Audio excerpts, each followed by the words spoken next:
El tigre. Es como esa canción cuando hacía el transborde del metro Pino Suárez, ahí así me sentía como iba en una misión para cambiarme de una línea a otra y lograr llegar a tiempo. Oye, si no te has metido a Metro Pantitlán, no has vivido, man. Conozco el metro Pantitlán, amigo. Es la línea 5, ¿no? ¿O qué? ¿O cuál qué línea es? Confluyen no sé cuántas cosas. Según es la 5. No, bueno, cuando la inauguraron me acuerdo que yo me iba a pasear de niño al metro, era mi diversión. Me subía al metro y me iba y me recorría todas las líneas. La 9, así de las más. Oigan, estamos hablando del músculo, de las carnes. Hernán Fraga y Fernando Leal, médicos, aquí están en el chat de YouTube. Aquí está la gente, dice, sí, yo quiero carne, dice, la carne rica, o sea, músculo, pues. Dice, yo ya quiero recuperar mi carne, quiero recuperar mis músculos. Estamos hablando del músculo, porque fíjense, aquí hay una estadística muy interesante. Clásico, ¿de qué se muere la mayor parte de la gente grande? La historia es, se cayó mi abuelito. Se cayó mi abuelita. Se rompió la cadera. ¿Cuánta gente sobrevive a una caída de cadera? Mira, Marco, en los primeros 6 meses, el 50% de los pacientes con fractura de cadera o fémur fallece. Fallece. O sea que el tema es no caernos. ¿Qué nos ayuda a no caernos? La carne, el músculo. Pues no estoy hablando de comer carne. Cuando digo de carne es músculo.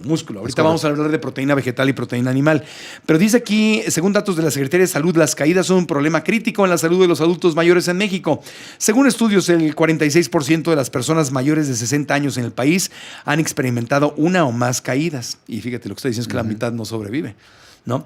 Estas caídas son especialmente preocupantes porque son la segunda causa mundial de muerte por lesiones no intencionales, según la Organización Mundial de la Salud en adultos mayores. O sea que lo que te puede hacer que te vayas de este mundo es que te caigas. 1 de cada 3 personas de 65 años o más se caen al menos una vez al año. Y una persona muere cada 20 minutos en el mundo debido a complicaciones derivadas de una caída. Ahí está el tema. Más claro no se puede. Ahí está el tema. Entonces, ¿cómo le hago para no andarme cayendo? Pues tener mejor balance y todo, pues es tener músculo. Es correcto. El músculo es lo que me sostiene. Entonces ahí estamos. Es importante el ejercicio de fuerza. Ajá. Siempre es importante el ejercicio de fuerza. Como dijo el doctor, desde edad muy joven empiezas a tener pérdida de masa muscular. Sí. Y algo que yo le digo al paciente es que debe tener conciencia de que si quiere estar bien a los 65 años, no va a empezar a los 64 a generar masa muscular. Tienes que empezar muy joven, claro, con entrenamiento de resistencia. Obviamente la alimentación es fundamental para que ese esfuerzo que tú haces se transforme o se traduzca, claro, en masa muscular. Sí. Pero también es importante ejercicios de función, de equilibrio y ejercicios funcionales, ¿no? Ajá. Sí, el mejor momento para empezar es hoy. Porque claro, si alguien nos está escuchando, tiene 65, pues, ya es muy tarde, ya. No, hoy. También se puede. Si tengo 50, hoy. Si tengo 40, hoy. O sea, entonces, ejercicios funcionales de equilibrio y masa muscular. Pero cuando hablamos de masa muscular, doctores, Fernando Leal, Hernán Fraga, no estamos hablando de ponerte así súper mamado Lores, así como para un concurso, con músculo dentro del músculo y estar así todo lleno de cuadros y todo. ¿De qué estamos hablando realmente? Estamos hablando de que lo que no se usa se atrofia, en primer lugar. En segundo, sí, literalmente. O sea, si tú no caminas, no puede ser posible. Ahorita vengo. Ahorita vengo. En segundo, no puede ser posible. Ya, ponte serio, doctor. El segundo punto, necesitamos realmente contemplar que hay muchos factores adicionales que tenemos que realizar. Uno es la genética. Cuando la genética no está bien estimulada, es lo único que puede hacer que se generen proteínas dentro del cuerpo. Cuando tenemos una deficiencia genética o modificamos la epigenética en el cuerpo o en todo nuestro material genético, puede ser que no sinteticemos adecuadamente la musculatura como la queremos diseñar. Hay gente que nace con una musculatura muy robusta, hay gente que nace con una musculatura muy pequeña. Ese es parte del hito de la genética. Pero sí está bien. Predisposición, y está perfecto, porque me han llevado al consultorio de pacientes que son muy delgados, pero además son totalmente magros, musculosos y fuertes, y así se tienen que quedar. Le va peor a un paciente que es delgado y que después empieza a adquirir un gran volumen de grasa, que un paciente que siempre fue llenito. Entonces, eso también en el pronóstico, en la sarcopenia, es un problema. Hay que considerar que hay eventos que son agudos y fenómenos que son crónicos. En el caso agudo, motivo de la inflamación, también puede haber pérdida muscular. Nada más que esa sarcopenia nosotros denominamos caquexia. Eso pasa con los pacientes con cáncer, eso pasa con los pacientes que están en terapia intensiva o que tienen diabetes. Empiezan a perder musculatura. Y si a eso se les junta el fenómeno fisiológico, entonces el problema es mayor, es doblemente el riesgo. Ahora, para poder hacer esta situación necesitamos obligatoriamente conjuntar ejercicio de fuerza combinado con aeróbico. Segundo punto, la alimentación, que no solamente son proteínas lo que se tiene que suministrar al paciente. Ese es un gran error que tenemos al momento de tratar a un paciente, pensar que solamente el aporte proteico va a ser vasto para ello. Incluso, ojo con estas personas. Si a una persona de tercera edad le estamos dando un aporte más allá de las proteínas o un desbalance, es más fácil que le amolemos el riñón o que le amolemos el hígado a que tenga un balance pleno. Hay que ver la calidad de las proteínas antes que la cantidad de las proteínas. Hay que hacer un balance. Y a esto hay que juntarle vitaminas, oligoelementos, ácidos grasos, carbohidratos complejos, porque si esta persona no consume carbohidratos complejos como la fruta, los vegetales, tampoco va a generar musculatura. Ese es otro gran problema. O sea, necesitas carbohidrato complejo para generar. Que son de los grandes, esas no simples. Las personas no deben de consumir azúcar. Me refiero a los monodisacáridos, al refresco, a los panes, esas cosas no. Y también necesitan conjuntar. Aunque sea de lenteja el pan, doctor. No, de esos panes tampoco. Ahora, pero muy importante, necesitan conjuntar la suplementación, porque esa se denomina una etapa crítica de la vida. Sí. Hay aminoácidos muy importantes para suplementar: glutamina, arginina, vitamina D, zinc, selenio y vitamina C para esto. También y ahora, pero eso es un traje a la medida que te da tu médico. Cada uno tiene que ser. Son los que más han estudiado. Sí, porque no es ahorita de, ¿qué dijo el doctor? A punto me voy a la farmacia y me compro todo. No. Hay otros derivados, por ejemplo, carnitina y otras cosas que se pueden producir endógenamente. No los menciono porque tú los produces con la buena alimentación y el ejercicio. Pero estos principalmente se tienen que aportar. Cuarto punto, la relajación mental, porque el estrés también se ha demostrado que puede degradar rápidamente por medio de la inflamación crónica toda la musculatura. Y el último punto importante es que el tubo digestivo esté bien. Oye, yo ya le suplementé a mi paciente tal, ya está comiendo tal. Oye, pero no absorbe nada en el tubo digestivo.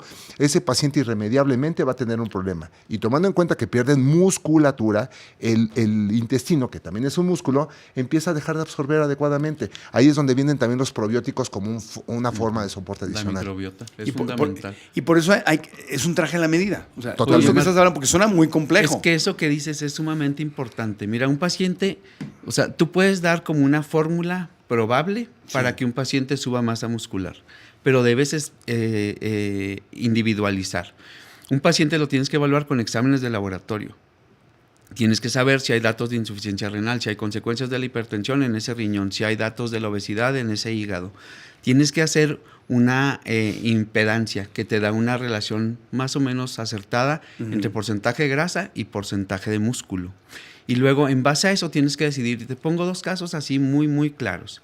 Si tú tienes un paciente que trae 5 kilos de exceso de peso, de grasa, pero trae un déficit muscular de 4 kilos, es un paciente que lo vas a nutrir, como dice el doctor, con proteína, con carbohidratos, con grasa, lo vas a poner a hacer ejercicio de fuerza, pero probablemente a ese paciente yo no le pondría ejercicio cardiovascular, porque es un paciente que tiene muy poquitos kilos de grasa arriba, pero un déficit muscular muy importante. En cambio, tienes un paciente gordito, con buena masa muscular, ese paciente... Todos los pacientes tienen que empezar con incremento de masa muscular, pero ese paciente probablemente se pueda beneficiar de ejercicio cardiovascular. Entonces, no hay un camino así exacto, sino la experiencia, el conocimiento te da las habilidades para decidir cuál tratamiento sería ideal para cada uno de tus pacientes. Claro. Ahora, lo que es una realidad es que si no hay fuerza, no hay hipertrofia muscular. O sea, eso es algo muy importante. Entonces, a veces empleamos ligas con el paciente ya más grande. Imagínate una persona que está muy sedentaria a los 30 años y se la pasa 8, 12 horas sentado en la misma silla. Para eso son las pausas activas y aquí es donde viene la división. Cada paciente necesita hacer lo que le corresponda. Claro. Tengo habilidad para hacer algo, lo implemento, pero una de las cosas que no pueden dejar de hacer es actividad física. Claro. El paciente sedentario es el peor pronóstico que puede tener, porque es el que más se complica en todos los sentidos. Si eres sedentario, se va asociando incluso por arriba, ya se está estimando, que incluso por arriba que los que fuman, el sedentarismo es de lo que más termina teniendo desenlaces Por ejemplo, nefastos. ese paciente que tenga una enfermedad grave, un cáncer o algo que requiere postración, si no tiene masa muscular, no tiene reserva para sobrevivir a esa enfermedad. Y la masa muscular, pues te la vas a consumir. Comer, ¿no? sí. Sí, en la reserva. Entonces hay que hacer ejercicio de fuerza. Ahora, hacer ejercicio de fuerza no es necesariamente ir al gimnasio y tomar pesas. Puedes hacer fuerza con tu propio peso, ¿no? Hay gente que le gusta hacer ejercicio en su casa y hay un montón de formas de hacer peso. Mira, nada más con el hecho de detenerte, sostener tu cuerpo con tus propias piernas, imagínate lo que se requiere. O sea, una persona que no puede caminar porque está todo el tiempo acostada. Todo eso es muy valioso y es un dato pronóstico. ¿Con tu mismo cuerpo lo puedes hacer? Sí, pero tienes que hacerlo constante. Tienes que hacerlo con la cantidad necesaria y haciendo, como bien dice el doctor, un traje a la medida. Un traje a la medida. ¿Sabes qué? Yo creo que el ejercicio de fuerza, como bien dicen los dos, con tu propio peso puede ser suficiente, pero debemos individualizar. Otra vez vuelvo a lo mismo. Ajá. Un paciente de mayor edad que lo pones a hacer ejercicios con su propio peso puede tener lesiones. Claro. ¿Por qué? Porque tiene menor movilidad. Entonces, las pesas siento que son siempre un buen complemento. Las pesas tienes bajo riesgo de lesión porque es un movimiento controlado. Es un movimiento que muchas veces lo puedes hacer peso libre o con máquinas. Ajá. Y esas máquinas te dan cierto soporte. Además, las pesas te permiten, a diferencia de cuando es funcional, que trabajes músculos específicos, Marco. Decías hace rato, oye, quiero estar nalgón. Bueno, te pones a hacer nalga, ¿me explico? Puedes hacerlo con pesas.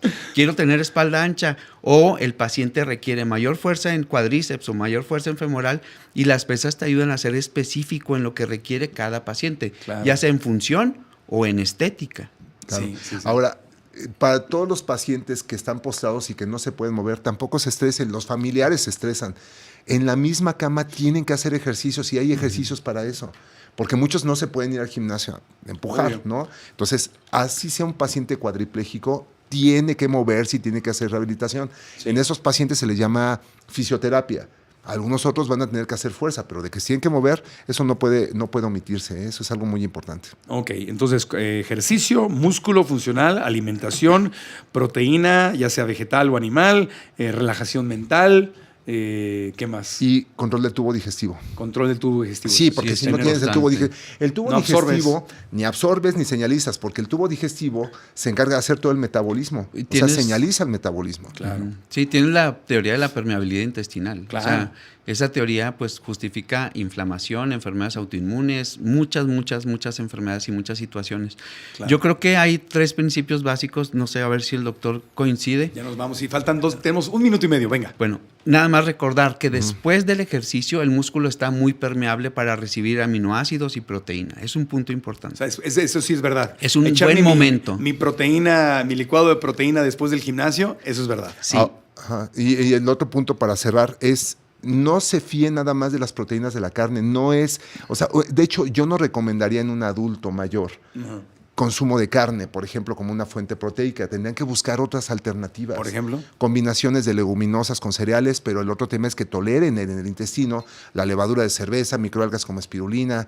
El pescado es una buena fuente de proteínas y de todos los demás elementos. La clara del huevo, bueno, el huevo entero, el huevo entero es una excelente alternativa. Y los que no consumimos alimentos de origen animal, pues que es lenteja, frijoles, leguminosas quinoa, con cereales, raíces, muy importante, hongos, setas, levadura de cerveza y microalgas como la espirulina. Ya, perfecto. Pues está muy bien. Mi querido doctor Hernán Fraga, cirujano bariatra y experto en desarrollo de músculo para los seres humanos, ¿dónde te encontramos? En redes sociales, @clínica metabólico con K. Ajá. En todas las redes sociales. Clínica Metabólico con K. Perfecto. Fernando Leal, nuestro director del reto Sana tu Pancita y Vive Feliz, que aquí regresa y enemigo número 1 del pan de lenteja. ¿Dónde te encontramos, amigo? En todas las redes sociales como dr.fernando_leal. Y bueno, pues ahí están los teléfonos donde me pueden ubicar. ¿Ya vas a ir a clases de pádel para que juguemos o todavía no? No, ya, es más, ya me dieron luz verde por lo de la cirugía de la rodilla. ¿Ya? Entonces, vete preparando para... Entra a la secta del pádel. A la secta del pádel. La secta del pádel, el doctor Fernando Leal. Oigan, volvemos después de una pausita porque tenemos otro tema muy interesante. Los intercambios navideños. Vienen 2 comediantes, nos vamos a reír hablando de esto.